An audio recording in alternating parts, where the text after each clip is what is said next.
Ya, saudara, terima kasih Anda masih di Sapa Bali Pagi Ruang Psikologi, dan hari ini masih kita akan membahas soal topik kita terkait dengan perubahan perilaku dimulai dari diri sendiri. Dan di sini Nitya masih ditemani oleh seorang psikolog klinis, ada Mbak Tita di samping Nitya. Mbak Tita, kita nggak terasa kita di segmen terakhir loh, Mbak Tita. Cepat ya. Tapi memang kalau misalkan kita sudah sharing kepada masyarakat terkait dengan COVID-19, memang nggak terasa ya waktunya ya, dan juga bermanfaat untuk saudara-saudara di rumah. Mbak Tita, tadi terakhir kita bahas soal mindset ya Mbak Tita ya. Kalau memang untuk perubahan perilaku selain belief, kemudian self-efficacy, juga ada mindset ya yang menjadi berperan penting begitu untuk perubahan perilaku itu. Kalau kita lihat secara individu nih Mbak Tita, sebenarnya ada nggak sih orang-orang tertentu nih, mungkin dengan karakter tertentu atau mungkin dengan usia yang sulit sebenarnya untuk akhirnya bisa melakukan perubahan perilaku? Ada nggak Mbak Tita? Perubahan perilaku ini kan sebenarnya dialami oleh setiap masyarakat, setiap individu lah. Maaf. Jadi setiap individu itu kan mengalami hal itu, ya. Pasti akan ada dari mulai yang kecil sampai yang besar, gitu ya. Jadi secara karakteristik kalau misalnya kita bicara pada individu tertentu, sepertinya itu harus kita kembalikan lagi pada individunya, ya kan? Karena setiap hari manusia itu akan mengalami perubahan-perubahan, ya, dari pengalamannya, kemudian dari informasi yang dia dapat, kemudian dari mungkin juga kalau di rumah pola asuh seperti itu ya, aturan-aturan ini kan sangat berpengaruh gitu ya terhadap perilaku seseorang begitu dalam kehidupan. Jadi kalau karakteristik, kalau misalnya untuk anak-anak, apakah itu mereka itu bisa berubah perilaku atau tidak, ini kan tergantung dari orang tua ya. Bagaimana orang tua memberikan didikan gitu ya, memberikan arahan, nasihat, pola asuhnya seperti apa, itu yang menjadi jembatan untuk bisa si anak ini mengerti gitu ya, paham bagaimana dia harus merubah perilakunya. Ya, yang tadinya misalnya di rumah tidak disiplin.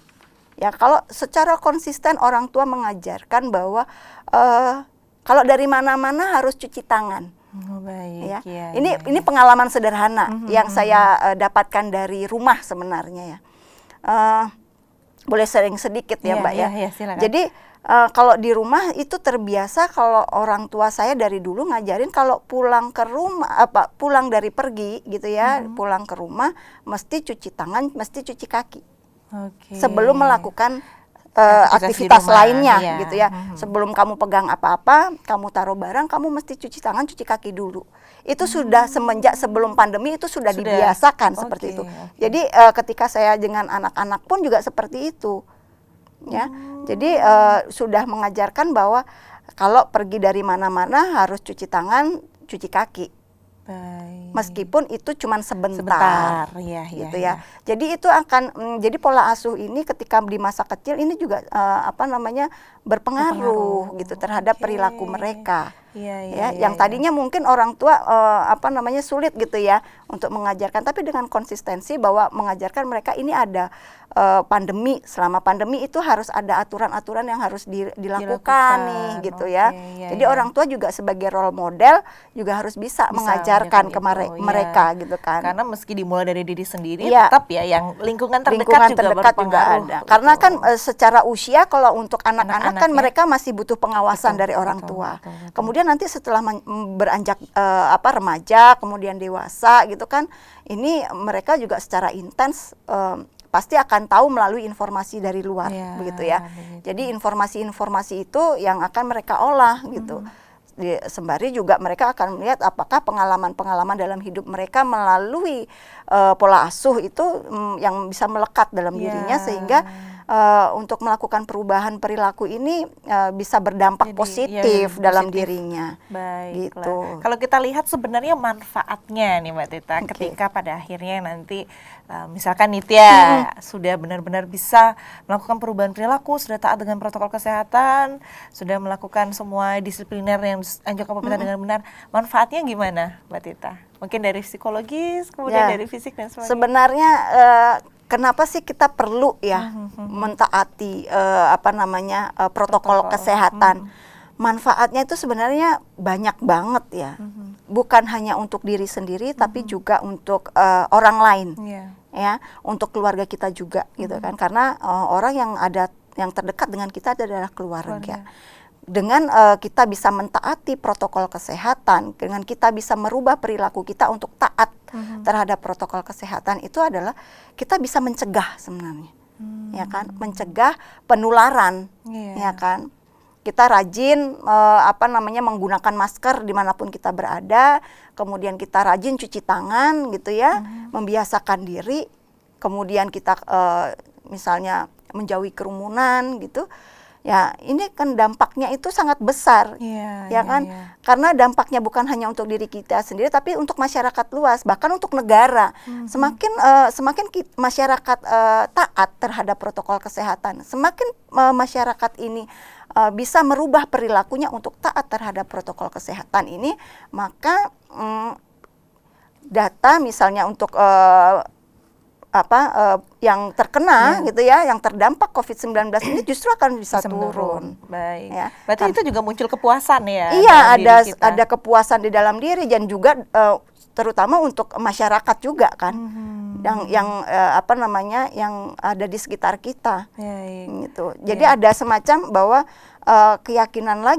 keyakinan dalam diri kita bahwa kalau kita kita taat untuk mentaati, gitu ya, untuk kita taat terhadap protokol kesehatan, maka ya kita juga merasa bahwa bisa berdamai dengan diri sendiri kan. Kemudian saya merasa bersyukur nih, tetap bisa beraktivitas, gitu kan. Dan kita juga kan bisa merasa puas juga untuk sudah melakukan hal itu. Karena gitu. Selain fisik kita jadi sehat karena mungkin sudah angka penularan virus sudah berkurang, secara psikologis juga kita lebih puas gitu ya, dampaknya lebih bahagia karena bisa melindungi diri dan keluarga dan sebagainya. Betul. Kalau kita lihat pendekatannya sendiri kan saat ini juga pemerintah dan mungkin seluruh masyarakat, instansi, sekolah-sekolah dan sebagainya juga saat ini terus ya gencar melakukan sosialisasi terkait dengan perubahan perilaku itu. Kalau dari Mbak Tita sendiri, dari psikolog sendiri, sebenarnya pendekatan apa yang paling efektif begitu saat ini, Mbak Tita?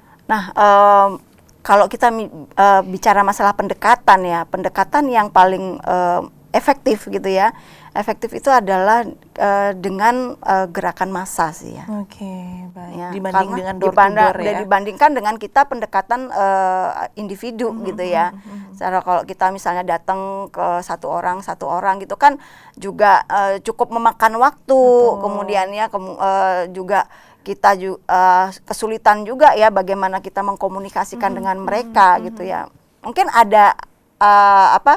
ada positifnya, tapi secara umum karena ini kan pandeminya adalah pandemi massa gitu ya, secara mempengaruhi kehidupan sosial masyarakat secara umum, maka yang lebih baik itu adalah, yang lebih efektif itu adalah menggunakan gerakan massa. Kita bisa menggunakan promosi-promosi gitu kan, melalui televisi, karena kan ini lebih kayaknya kalau masyarakat itu lebih bisa dipuaskan secara visual begitu ya. Betul. Jadi bisa melihat melalui televisi, kemudian mungkin kalau misalnya lagi di mobil atau gimana kan bisa lewat radio gitu kan, untuk orang-orang yang tipenya memang dia auditori ya gitu ya, dia lebih suka mendengar gitu ya. Ini bisa dilakukan promosi melalui radio juga. Kemudian juga ada website seperti itu, atau menggunakan media massa yang lain, ya media sosial yang saat ini memang lebih marak begitu ya. Betul. Tapi kembali lagi kita perlu media sosialnya juga kita perlu batasi ya, gitu ya, harus dibatasi. Kita harus bisa memfilter setiap berita yang masuk, yang kita terima ya, gitu. Karena tidak semuanya juga kredibel, jadi memang kembali ke diri sendiri lagi untuk memilah informasi itu. Iya, gitu betul. Ya. Oke, mungkin sebagai psikolog nih ya, saat ini mungkin masyarakat banyak yang sedang berusaha untuk memenuhi protokol kesehatan, tentunya juga masih ada sedikit stres, tapi mungkin masih bisa dikendalikan. Pesannya untuk masyarakat, Mbak Tita, mungkin supaya bisa lebih siap dan juga mau begitu melakukan perubahan perilaku. Seperti apa, Mbak Tita? Oke, ini buat masyarakat ya. Sebenarnya bukan masyarakat saja gitu ya, tapi untuk kita sendiri ya. Kita perlu mematuhi protokol kesehatan ini ya, karena bukan saja untuk diri kita, tapi juga untuk kepentingan orang lain ya. Jadi kita perlu membatasi diri dengan informasi-informasi yang tepat gitu ya. Kemudian kita juga perlu tahu apa yang informasi yang sudah kita dapatkan, apakah ini bisa mempengaruhi kita dengan keyakinan kita, apakah kita bisa merubah perilaku kita. Itu yang terpenting gitu ya. Kemudian niat.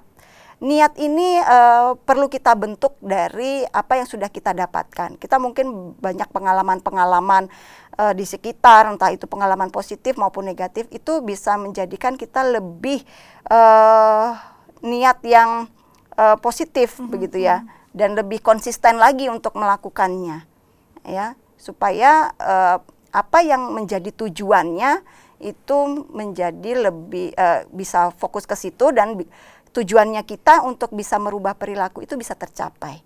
Begitu. Baik, jadi memang kembali lagi ke diri sendiri dan niat begitu ya. Niatnya. Kalau kita flashback lagi dari awal, memang tadi sudah ada disebutkan, ada belief, kemudian ada self-efficacy, kemudian ada mindset juga, dan tentunya juga memilah informasi-informasi yang kita dapat sehingga perubahan perilaku itu bisa kita capai begitu. Ya, luar biasa banget sharing kita hari ini, Mbak Tita. Terima kasih banyak atas informasinya. Mudah-mudahan masyarakat sejak hari ini sampai seterusnya nanti sudah mulai di rumah, oke, aku harus menerapkan protokol kesehatan dan melakukan perubahan perilaku. Dan ada hal yang penting, sebenarnya vaksinasi yang paling ampuh itu adalah perubahan perilaku. Oke, baik. Ya? Itu quote of the day. Vaksinasi yang ampuh. Jadi vaksinasi yang ampuh itu adalah perubahan perilaku. Karena kita belum tahu juga, karena sekarang masih vaksinasi itu juga masih menjadi polemik gitu ya, di masyarakat gitu ya.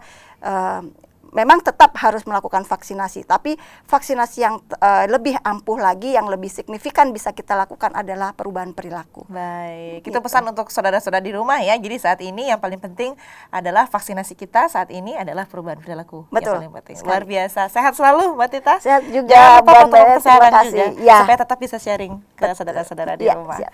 Baik, saudara, itu dia tadi sharing kita hari ini bersama dengan Mbak Tita, seorang psikolog klinis tentang perubahan perilaku dimulai dari diri sendiri. Dan Nitya juga ingin mengingatkan kepada saudara di rumah bahwa tayangan Sapa Bali Pagi Ruang Psikologi ini untuk beberapa episode dan tema-tema lainnya bisa Anda saksikan di channel YouTube kami di Kompas TV Dewata, Sapa Bali Pagi Ruang Psikologi. Jangan lupa juga untuk add Facebook kami di Kompas TV Dewata dan juga follow Instagram kami di Kompas TV Dewata. Saya Dewi Nitya, mewakili setiap kru Kompas TV Dewata yang bertugas mengucapkan terima kasih atas perhatian dan juga kebersamaan Anda.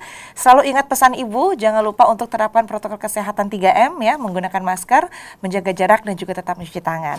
Om Santi Santi Santi Om. Luar biasa. Terima kasih.